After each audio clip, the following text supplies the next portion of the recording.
We are thrilled to have on connection coders Jess and Dave on today's podcast to go in session with Dr. Glenn as they share their story and their connection codes journey. They were actually separated when they discovered the connection codes. They had tried so many things and were close to giving up. And we are going to be able to hear them, how they reconnected and where their lives are at today, which is just filled with so much hope. Welcome to the Connection Codes podcast. This is the podcast where we break open our emotions that take us from being disconnected to connected in our relationships and in ourselves. I am your host, Tara Wages, and joining me is marriage and family therapist, clinical sexologist, Dr. Glenn Hill, and his incredible wife, Phyllis. Together, they have founded the Connection Codes, which is the guide to human connection. And we're so glad you're here. Hello, world. Hi, friends. So today we are so excited to have our friends, Dave and Jess, on the podcast. And we always love when we have friends and we get to talk about everyday, real life stuff. So Dave and Jess, tell our audience a little bit about who you are. Yeah, let me say it real quick. It's so important because there's so many podcasts that deal with big, world issues, life issues, which is fine. That's not where most of us live. We live in the nitty gritty, day to day. That's what's actually happening. And so we talk about these big issues, which are fine. You need to talk about those things, but it's really the little day to day things that make or break us. What we call the emotional dam. We get dammed up and then we lose each other. So, hello, Jess and Dave. Glad you're here. Hi. Great to be chatting with you guys. We're Dave and Jess Eason. We live just outside of Austin, Texas, and we've been married for coming up on 16 years now in August, and got 4 young kids from ages 8 through 14. And Wow. I would say on the whole, that's been a really great marriage in many regards. And then it's also been very, very challenging in many regards too. And I think we'll jump into that probably on the podcast, but just we discovered the connection codes just recently when we had a time of separation. Jess and I actually were separated at the beginning of this year because we just came to the point that I think Jess particularly felt she couldn't go on with things the way that they were. And that's how we got introduced to you all. So that's who we are in a 30-second nutshell. Love that. Jess, you want to add anything to that? Yeah, no, I just think that, getting to the place of meeting you guys really, for me, I hit a breaking point. I hit a point where I didn't want to exit the marriage, but I definitely felt that I couldn't continue with the dance that we were doing. I couldn't do it anymore. And so that led to separation. And I'm so grateful that we have had multiple friends in our lives who recommended connection codes and you guys, because I think it really getting to that place was like, okay, we've heard this connection codes name a number of times. Like, We're kind of sick of hearing about what it. can we lose? Like, we have nothing to lose now. Like, let's just go for it. And oh my goodness, it just was exactly what we needed in the right time. So. So cool. We say that each of the core emotions is a consultant. It has its own unique message. So the pain that you were experiencing was just tapping you on the shoulder saying, hello, there's a problem. The message of pain is something's missing or damaged. So, and you got to do something about the pain source. And so I'm not wishing pain on anybody. I'm not wishing pain for you. But if there's a problem, I want you to know that. I don't want you to put your hand on a hot stove and not experience pain because it's damaging your body. And we could shoot your hand up with Novocaine to the point that you would not feel the pain.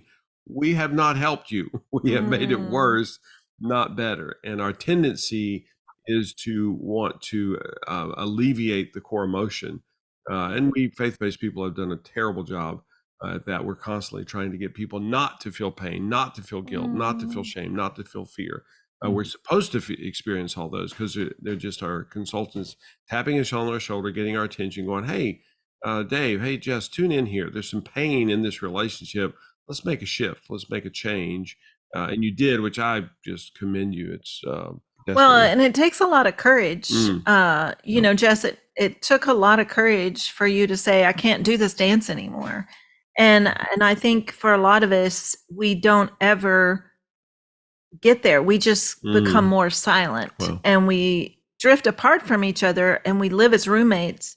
And oftentimes it's like we stick together for the kids, and then when they're gone, we look at each other, and it's like, who are you? And you know, so many marriages end at that point, which is always shocking to everyone around, because it's like, wait, you stuck together for whatever, you know, 25 years, 30 years, and now?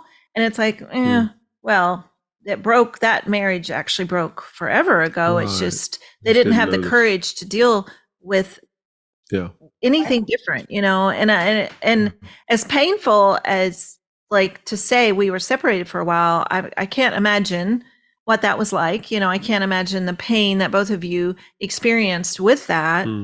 And the fact that y'all have children, that means they were very aware too that something is really wrong here. But so it takes a lot of courage. And then you guys didn't just leave it. You sought help, which is huge. And you've really embraced and kind of gone, I would say, you know, we often say you've got to, for the connection codes to really work, you have to make it immersive. You can't just stick your toe in it. And you guys dove deep into it and let that immersive change your experience, change your life. And now you guys are not separated anymore.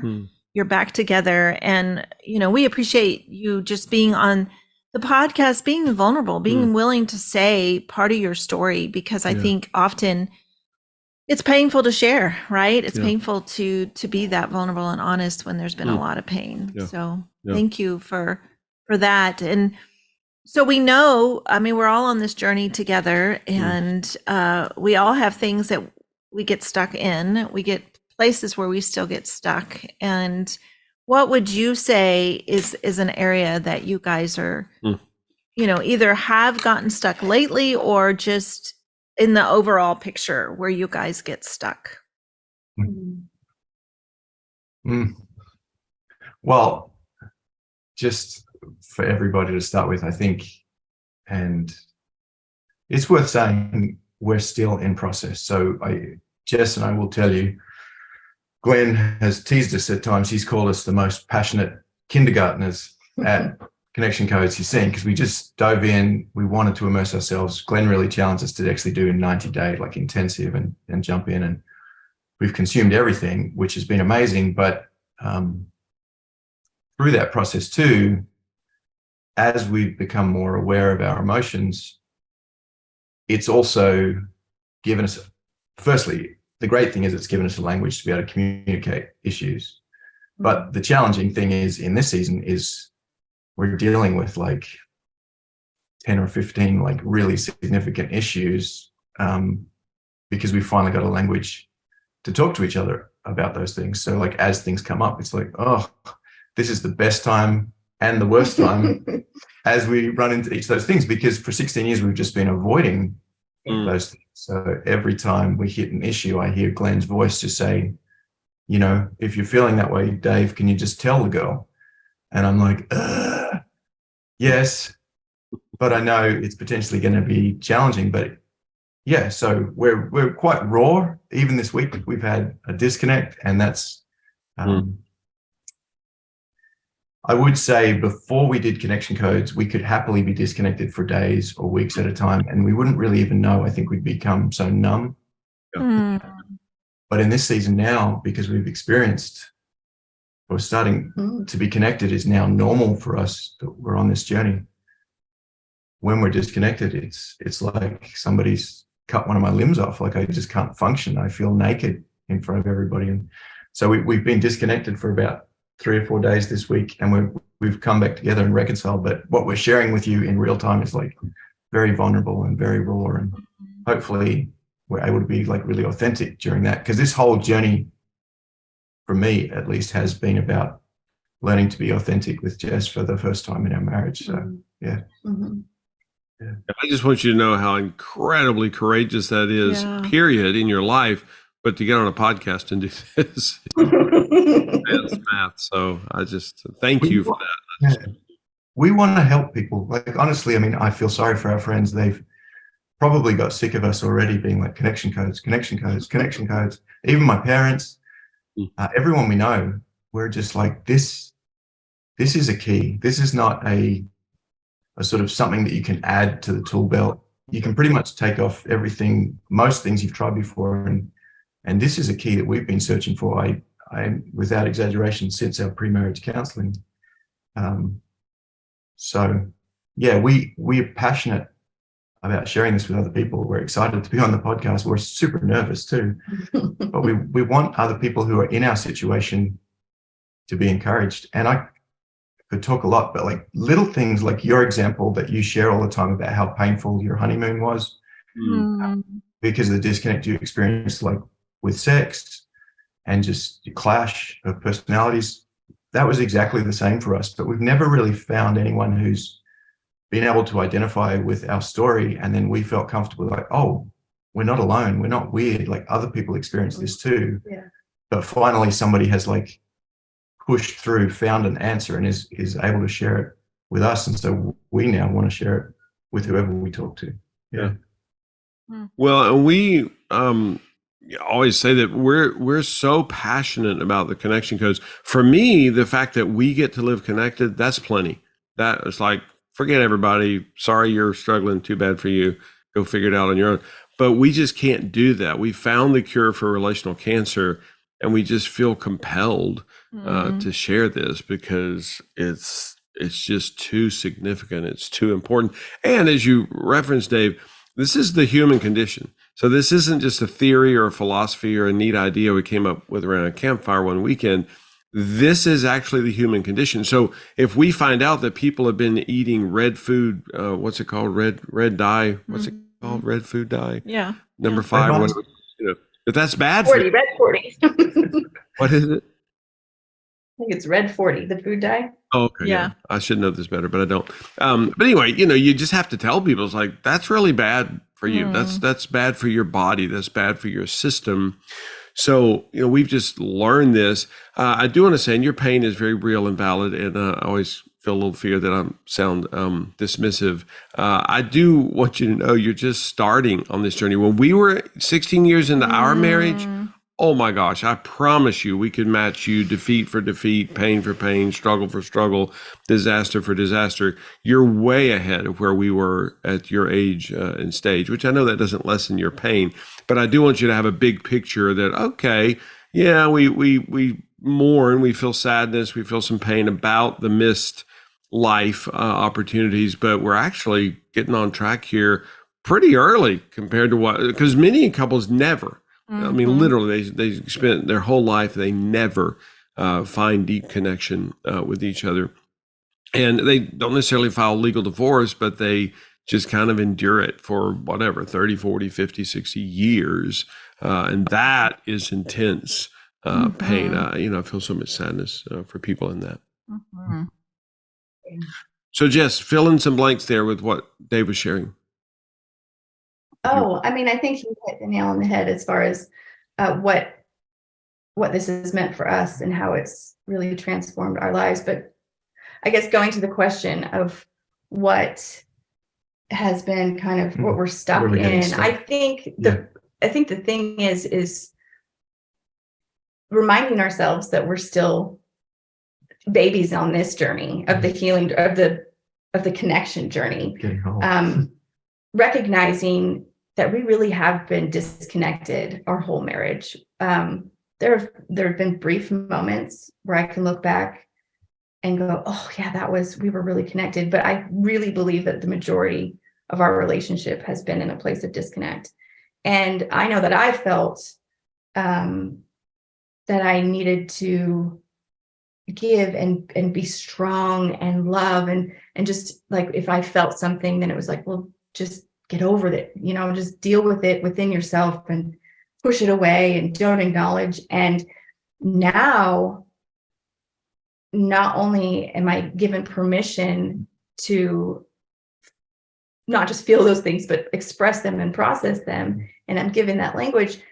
But I'm starting to really recognize, like, I for so long, I knew something was happening within me because I felt ill. I felt sick. I struggle with my health. And so I knew there was something going on, but I wasn't at a place to acknowledge the core emotions that were really happening to me. And I did not feel safe to be able to express those to him. And they would come out in disagreements and arguments, but that would only further disconnect us. And so I think now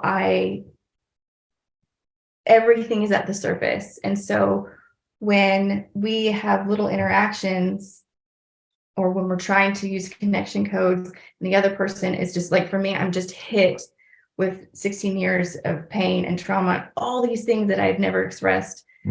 Oh. And I am like, oh gosh, how do I do this? Like, I just want to shut down because it's so much for me. And I tend to then, I was listening to one of your podcasts this morning, and it was just talking about how we can experience the core emotion of shame or fear, and then the anger comes in to protect us. And I feel that I get feisty. I'll get kind of feisty back at him. And I'm like, oh yeah, she does. That's some anger there. But secondary anger. And so to peel that back, I just want to stay in that place. I just want to be angry. I want to shut down. I want to put a wall up and protect myself. I won't talk to him. Oh. Never mind.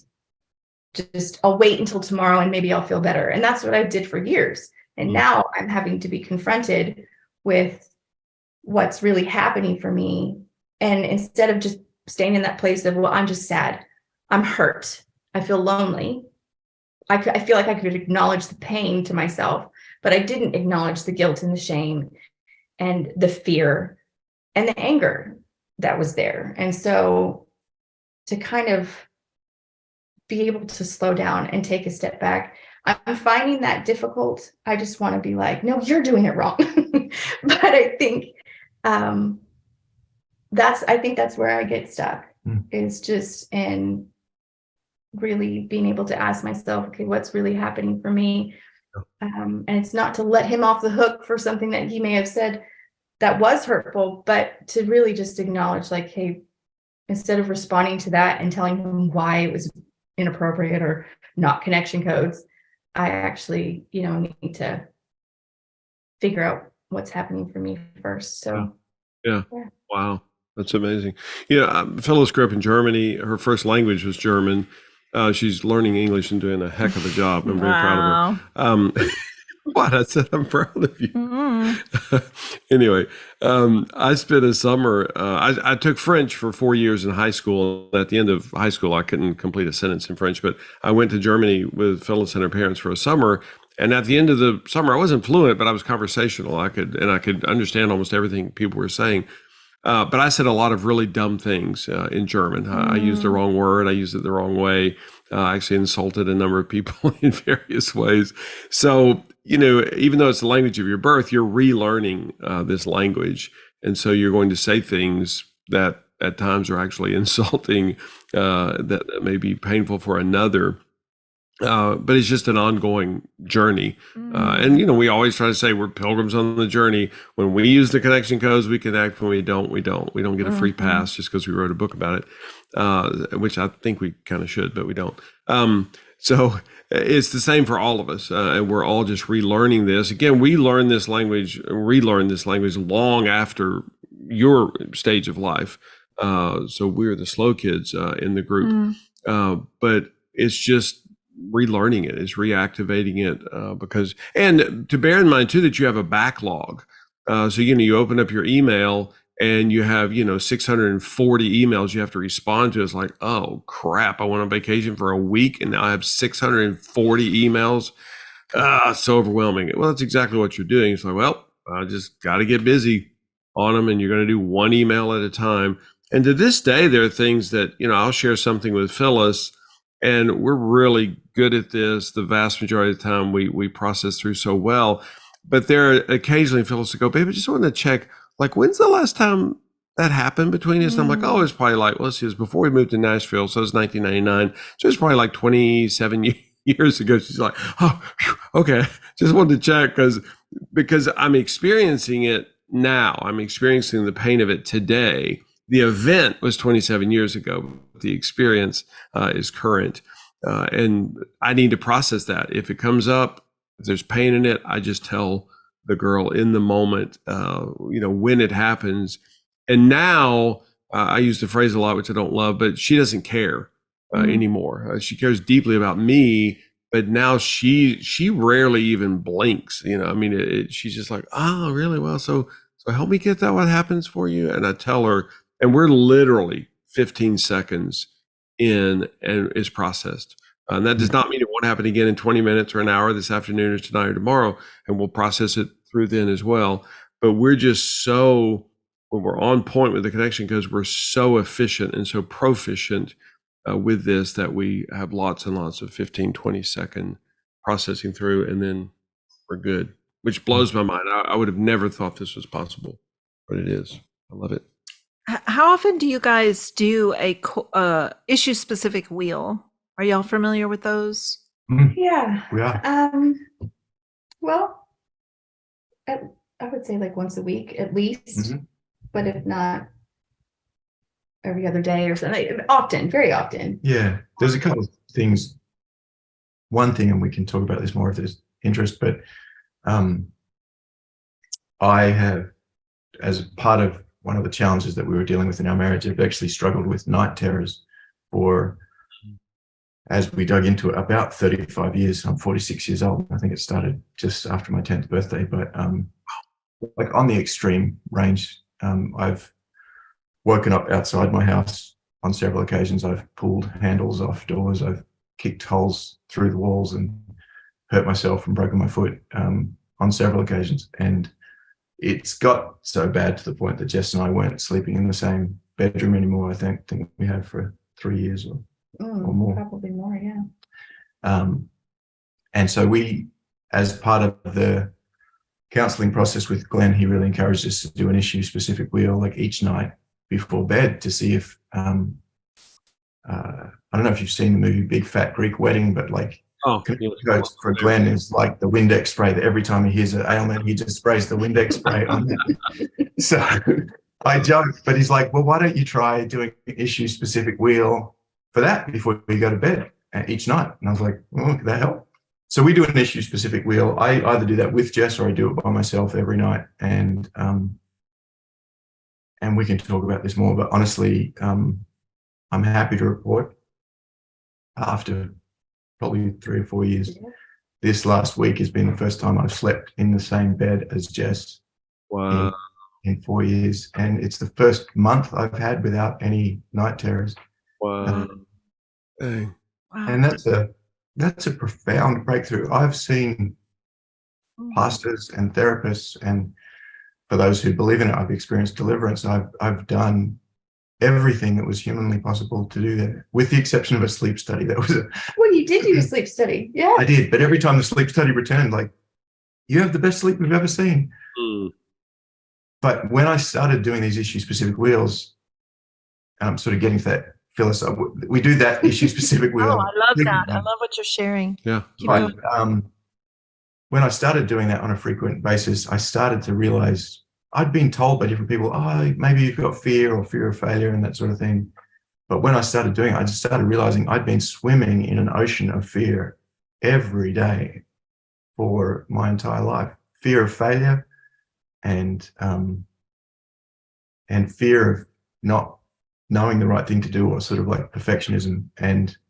But they were just two different forms of fear. And so those issue-specific wheels, but Jess and I will do those together each night. And like I said, we're starting to see a breakthrough in that we never thought we'd see. So, yeah. Oh, that's amazing. I love that you shared that. And because I think, just in meeting you, and of course we do this with each other all the time, right? We just assume everyone it's as you appear, right? Like you appear as just brilliant and confident and successful and and then when you share that you have night terrors, it's like, wait, what?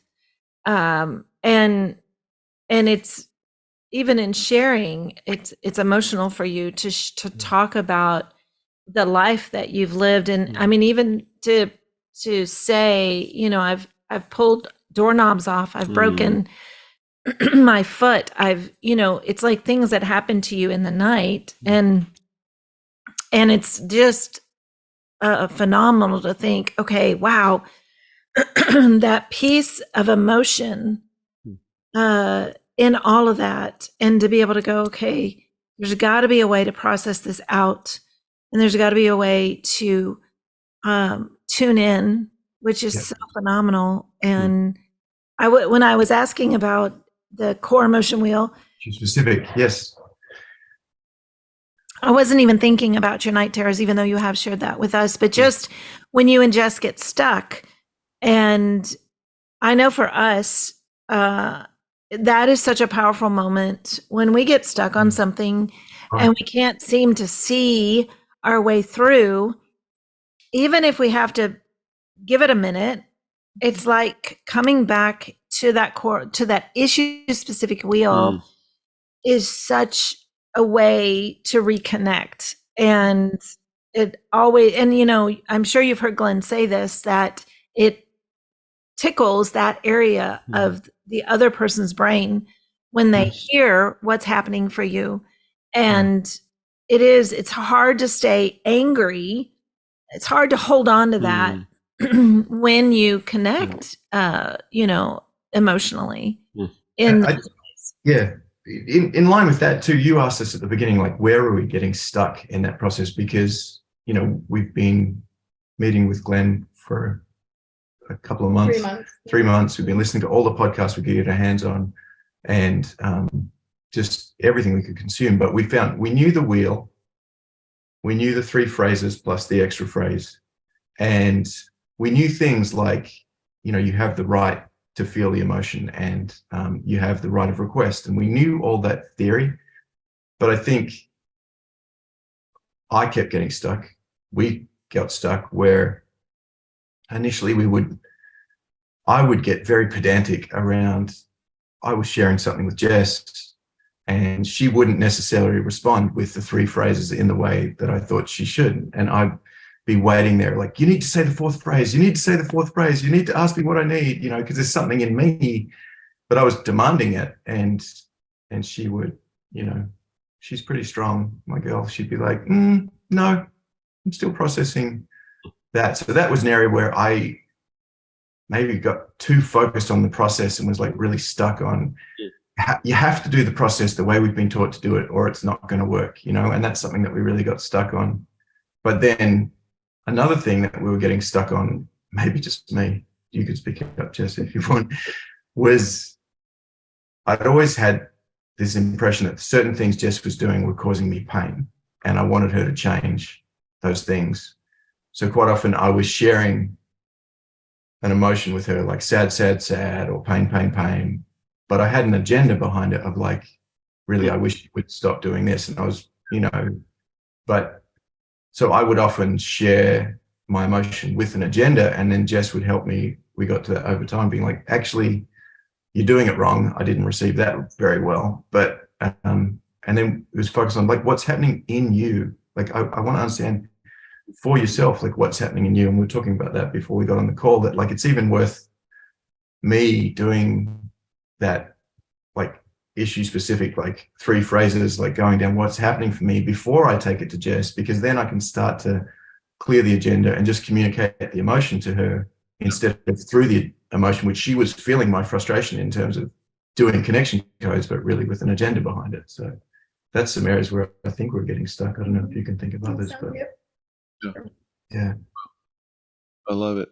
Yeah. And and I think men are worse off in this culture than women. So the vast majority of the time, we don't know. I didn't know what was happening for me. I looked emotional because I was gregarious and flamboyant and the life of the party or the party itself. That was a lot of fun, but I didn't really know what was happening for me. And that's part of the power of the wheel, is it brings it back. And it's not so much the wheel, but the human condition brings it back to 8 core emotions. There's just 8. That's it. And so, because I can do an hour and 25-minute presentation on how I'm doing, and I would do that literally at 11 o'clock, I'd start talking, and poor Phyllis is like, the babies are going to be up in a few hours. I have to go to sleep. And I'm like, well, let me just tell you this one more quick thing. And literally, I kid you not, an hour and a half later, this poor woman is like, I'm dying. And she literally would get up and pace beside our bed, which I would be offended by that. I'm like, what? You can't even just listen to me? You actually have to get up and pace. It was such a disastrous cycle over and over again. But I didn't know how to convey to her concisely what was happening for me. And that's the part of the power of the connection codes, is for somebody like me who's just so endless, and nobody can listen for an hour and a half. I mean, 3, 4, 5 sentences. And that's part of the reason that the wheel has to be concise, is it trains us to be concise, to be clear. Phyllis can hear 2 or 3 sentences from me. After that, she's probably going to get lost. That's just the reality, like it or not. And for somebody like Phyllis, it helps bring her out of herself, because she thought she didn't even have emotions. For decades, she thought that. And for her to realize, oh, okay, so there actually is emotion firing in my brain. Well, I'll be darned. I had no idea that there was anything that had to do with emotion happening for me. I knew Glenn had emotion. That was obvious. It's like, woo. And she would say, Glenn has enough emotion for both of us. But to realize that actually she does too. And it helps bring her into herself so that she can convey it to me. And we've actually had 2 disconnects this week specifically related to that, which is, and I hope you don't mind if I'm sharing this, that we'll start doing a wheel, and then, if I can say it, I kind of stick to the time frame. But then Jess, when she starts sharing, she's got so much, and she will talk, and then she does see, and I don't know whether it's, I know I need to probably change or be more patient in areas, but there's times where I'm like, oh, babe, I need to get back to work, or need to leave to take the kids. But I'm so far, whenever I communicate that, I don't do a good job, and she gets offended that I'm like cutting her off midstream, and then we've had several disconnects just over that. And like, that's a question we have of like, how do you establish the rules of engagement beforehand, or like, because we've run into that. Usually times. it's not when we do the wheel. We'll do the wheel well, Right. But when we just have a conversation about like maybe post wheel or something like that, well, let's talk more about that. And yeah, and I will say, like, I think I relate to you, Glenn, in having a hard time being concise with what's happening for me. And I think part of it is I haven't really done that before. And I have a hard time staying engaged. So like, it's not a good conversation, because she will feel my eyes glaze over at some point, and then I'm damned if I say something, I'm damned if I don't. Yeah. Because I'm like, my body gives it away. Yeah. There's been lots of like, he's fallen asleep while we're talking, and like lots of things where you're like, not recently, but in the past. And so there's hurt. And so, now when he's like, hey, do you need to go? I'm like, how dare you? Like, Pain, I can take care of myself. Like, I get really defensive, and that's where it's like, that's where I recognize it's not in the moment that he said anything. It's the years of conflict around that specific thing. Absolutely. And so, yeah, I think but thankfully, like, I can just say, I just said, I'm getting up to go, and I'm like, okay, yeah, but pain. I'm sure we'll talk about it later, but pain. And he's like, okay. Yeah, we have language now for me to be able to express that.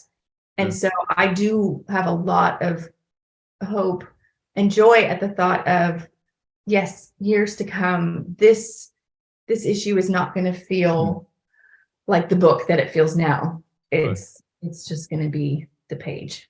Yeah. So even logistically, in those moments, Dave, you are aware of time, or you're aware of, the next thing, you got to go back to work, or Jess needs to leave with the kids. What do you communicate to her? How do you do it? Well, I don't know that I always do it well. I feel like I have this internal alarm clock in me that just knows, when I've got, and it could be the fear of the work stuff that I've got to get back to, or some other thing, but I get antsy I think recently, because I realized we've had so many disconnects over it, I've said, hey, keep me honest here. Like, could we have a timeout now? And, because you need to take the kids to school. But what's happening for you in the Well, moment? it was a trick question. Sorry, Dave. I kind of set you up for that. But you actually already said it a second ago, but then I was going to stop you and say, circle that, because what was the emotion that you shared with me just a couple of seconds ago? Well, I said I'm getting anxious or antsy, but it's like it's a fear inside me that I'm. Exactly. So I think that we are similar with y'all, where I'm always aware of time. I hate to say never, but Glenn is rarely ever aware of time. Pretty close to never, yeah. And time is a social construct. It doesn't really even exist. Right. Made that up. He's a scientist too. Right. And so I often say, "Oh, babe, I'm feeling fear." And that immediately tunes him in, because sometimes Glenn starts talking and it's like I'm there and he is talking to me and he wants me to tune in, but I can tell he is really somewhere else. And this is going to take quite a while for him to get to the end of this story. And I am so aware that we have a list of 5 things that have to be done in the next 15 minutes. And I know he doesn't think of that list one time. And so I will say, I feel fear, which gets his attention. He tunes in. And then once I know he's tuned in, I'll go, I feel fear that we're about to run out of time. And then he'll be like, oh, what time is it? That's sometimes his question. But it's like, then I know I've got him back, right? And I think that if I stopped him and I just made a blanket statement, or I said, could we have a timeout? That would not connect us. Because that's logistical. Right. She would be correct. It just doesn't work relationally. But when I say, I feel fear, which I do, he'll tune in. Or sometimes it's as simple as saying, hey, babe, I have a lot of joy about the story that you're telling me, but I have some fear that I'm not going to get this done. Can you come outside with me? I need to water everything before we leave, and you can just talk to me and follow me around, which is actually very humorous, because then he sometimes goes, wait, what? Oh, we do need to leave. And oh my word, I got to go pack. Wait. And then he kind of comes back to reality, because he's got to put his briefcase together so we can walk out the door in a minute. But it's very connecting, because I'm using the language that connects us, which I'm expressing what's happening with me, which is either fear or joy in whatever he's saying, but it doesn't shut him down. And so I think that for you to do that with Jess, and then sometimes if Glenn is sharing a lot of things that are probably underlying pain, but he's not using the language of the connection codes, I will say, hey, babe, what's happening for you? So I kind of interrupt, but I'm like, what's happening? And then he also kind of snaps out, and especially if she throws in the I'm missing it. So I think I'm missing something it. there. Help me get what's happening for you. And that slows him down, right? And then tunes him into the actual emotion, and he'll go, oh, I guess just a lot of pain. I was a lot of pain. And I said, okay, that helps. It helps me to know what the emotion is behind it. Yeah. And I want to emphasize, and Dave, we've talked about this, you can be totally correct and absolutely wrong at the same time. So often I'm totally correct about what I'm saying, the specific sentence, but I'm absolutely wrong relationship wise, because that's never going to sell. That's never going to work. And it's not because Phyllis has a problem. It's because she's human, and it doesn't work with any human on the planet. So, we're constantly just getting right back to the 3 phrases. It's amazing to me how quickly that gets us back on track, back in the groove, when we were missing, and we don't miss a whole lot for long periods of time, but we may have missed for a few minutes, and then one of us, it's usually Phyllis, remembers the connection code. She's like, "Oh, babe, what happened for you there? I think I might have missed something." And I don't like to say magic fairy dust, but it's darn near. It's just she sprinkles magic fairy dust, and we're back on track. It blows my mind that that's possible, but the vast majority of the time, that's true. Well, I'm just thinking of this now again, because you said, where do we get stuck? I'll just mention this and we can move on. But for so long, when we started implementing this, I thought one of my objectives was to communicate something to Jess through the connection codes, like to say, hey, I need you to realize that what you're doing in this area is causing me pain. But listening to you here talk in the last week, I'm not sure what format it was in, but just recognize the big aha moment for me was actually, no, there's just value simply in processing the emotion itself for you. That's in most cases enough. And for 99% of the cases, and the fraction of others, maybe something needs to change, but it's really shifted my focus away from, oh, it's a pain point for me, you need to change. I think that was a podcast, but that was like, oh my goodness, that's the missing piece of how to implement this stuff for me, because it takes the pressure off of being like, right, you need to change it's something you're doing, or you left that thing in the hallway, and for various reasons I was feeling pain around that, but it's like, oh, just processing itself. Yeah. Mhm.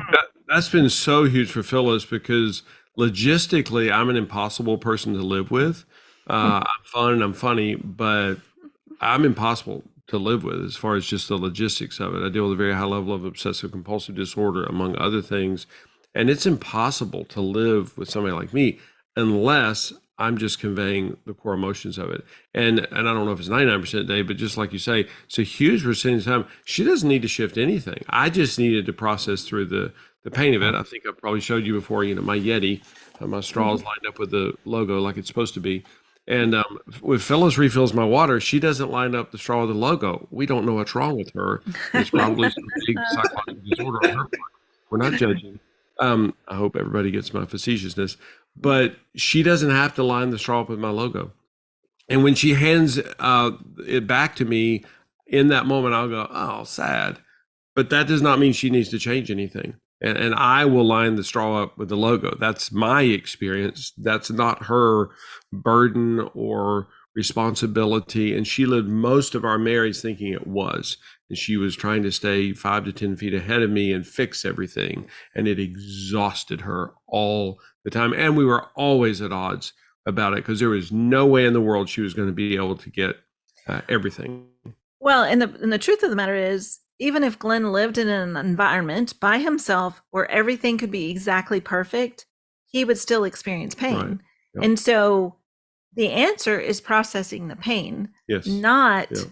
creating a literal perfect environment to balance his obsessive compulsive disorder. Mm.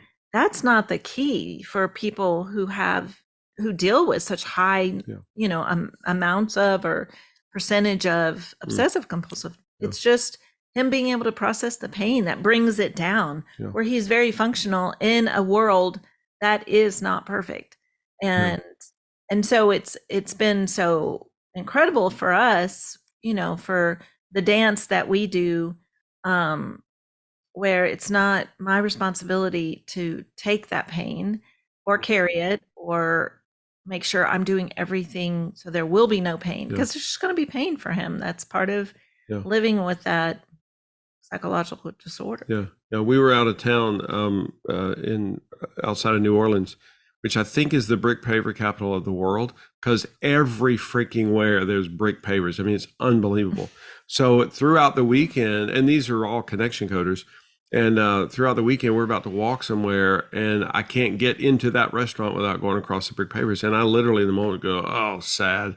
And it was so fascinating, because these people who are, they adore us and respect us, but several of them ask, wait, like that really is a thing for you? And I'm like, well, yeah, look, you can't get in the restaurant without going across the brick pavers. So they had heard us talk about this, they had done the Foundations Masterclass, they had heard the podcast, but they didn't know that actually was a thing. I don't know what the heck they thought it was that we were talking about, but it's the pain experience. But I can do it. I'm functional. I can walk across the brick pavers. And it's amazing to me that I can shed tears over it sitting here now, describing it, discussing it.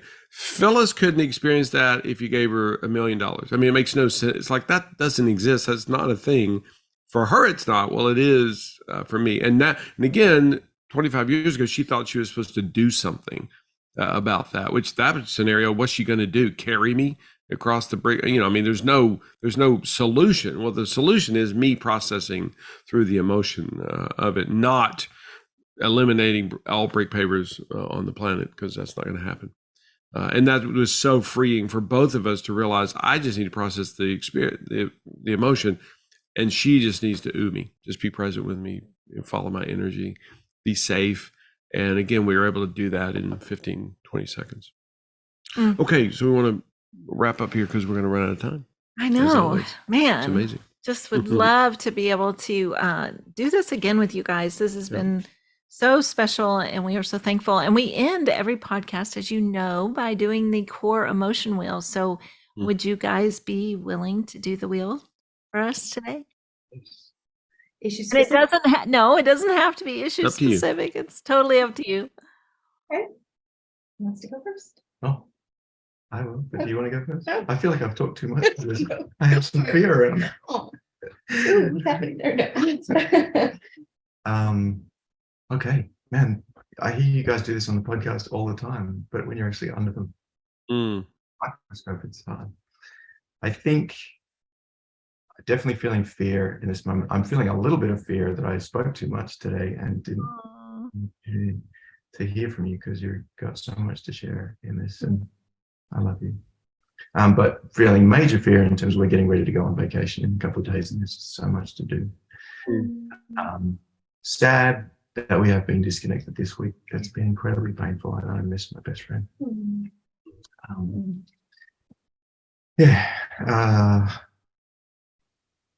Anger. I think just in regard to some of these patterns that we've seen and just wanting them to change. I think not wanting to stay where we are anymore. I feel like that's finally turning into good anger as compared to all the secondary anger you've seen for so much of our relationship. And shame and guilt. I think just when I hear us talk about the 16 years that it took me so long to get it. I think you didn't know the connection codes, but you have a heart for what we could be. And you saw that, but I didn't make you feel safe, and we weren't able to experience that. Lonely. I haven't really been feeling much lonely. I'm still on a high that we slept in the same bed last night. Lonely for all the years that we couldn't. And sad too for the times that was really scary for you, because those night terrors were real. And then hurt. I don't know if this is valid. I made a comment to you earlier in the week, and there was some judgment that you felt in that, and I'm just hurt. That's what comes to mind at the moment. Yeah. I think I've done them all. Joy. Oh, joy. Joy. We're going on vacation soon. Yeah. I can't wait. Best friend. And joy and late night. Man, we haven't really touched on that. I don't know if you guys talk about that in your podcast, but that is rocking our world. Like, you're on a mission to change the world, and we've experienced already so much joy in that area, which we never thought was possible. So, Love that. Good job. Thanks. You did it. Oh. All right, my turn. Anger. So much anger around the fact that I feel like it took so long for us to get to this point. And it's just the anger that the messages that we did get were so opposite from this. And sadness that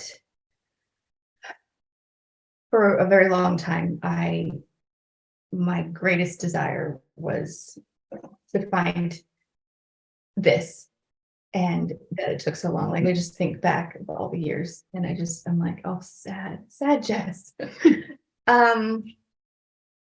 Hurt. I think we've had some hurt this week. I think we've had some hurt, and I think some good things are coming, but it is, some of the things that have been said have been really hurtful. Fear that I am not going to get everything done before we go on this trip. getting this house in order and planning for a retreat and all these things. Vacation for a whole month is a lot. So fear that I am running out of time. Guilt. I think guilt in the busyness of trying to prepare and feeling like I'm just disconnecting with the kids and just being like, here, watch a movie, here, grab your own food, like just kind of in the zone. And so there's some guilt about that. Shame. I experience a lot of shame around my weight, my body, especially about to go on vacation, being in a bathing suit. A lot of time I'm like, oh, I would have preferred to not look like this when we go on vacation. Lonely. I think when we disconnect now, I feel so lonely. I know that I've experienced a lot of loneliness in our marriage, but now it's like it's just right there, and I experience it. It doesn't matter what I'm doing. I could be making food for myself or getting dressed or driving in the car, and if we're disconnected, I just have that loneliness. Yeah. So I felt that this week. Joy, getting to do this with you guys and being able to have the conversation that we did with you yesterday, Phyllis, and just be reminded that we're in the middle, at the beginning of this, and that I think there's frustration or fear that we're not getting it fast enough because we have immersed ourselves in this. And we're like, okay, we got this. And we're then perfectionists. We are perfectionists. But just joy to connect with you and be reminded of all those things, and then to get to do this with you guys.